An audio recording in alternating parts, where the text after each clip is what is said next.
ಚಾರ್ಮುಡಿ ಘಾಟ್ನಲ್ಲಿ ಮತ್ತೆ ಕಾಡಾನೆ ಪ್ರತ್ಯಕ್ಷ, ಗಂಟೆಗೂ ಹೆಚ್ಚು ಟ್ರಾಫಿಕ್ ಜಾಮ್. ಚಾರ್ಮುಡಿ ಘಾಟ್ನ 10ನೇ ತಿರುವಿನಲ್ಲಿ ಒಂಟಿ ಸಲ್ಗ ರಸ್ತೆ ಮಧ್ಯೆ ನಿಂತ ಪರಿಣಾಮವಾಗಿ ವಾಹನ ಸವಾರರು ಸಂಕಷ್ಟಕ್ಕೆ ಸಿಲುಕಿದ ಘಟನೆ ನಡೆದಿದೆ. ಕಾಡಾನೆ ರಸ್ತೆ ತಡೆದ ಕಾರಣ ಸುಮಾರು 1 ಗಂಟೆಗೂ ಹೆಚ್ಚು ಕಾಲ ಟ್ರಾಫಿಕ್ ಜಾಮ್ ಉಂಟಾಗಿ ಎರಡೂ ಬದಿಗಳಲ್ಲೂ ವಾಹನಗಳು ಸಾಲುಗಟ್ಟಿ ನಿಂತಿತ್ತು.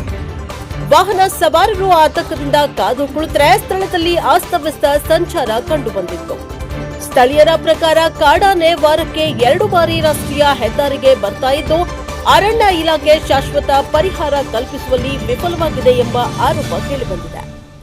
ಚಾರ್ಮುಡಿ ಘಾಟ್ ಮಾರ್ಗದಲ್ಲಿ ಸಂಚರಿಸುವವರು ಎಚ್ಚರಿಕೆಯಿಂದ ವಾಹನ ಚಲಾಯಿಸುವಂತೆ ಅರಣ್ಯ ಇಲಾಖೆ ಸೂಚಿಸಿದೆ.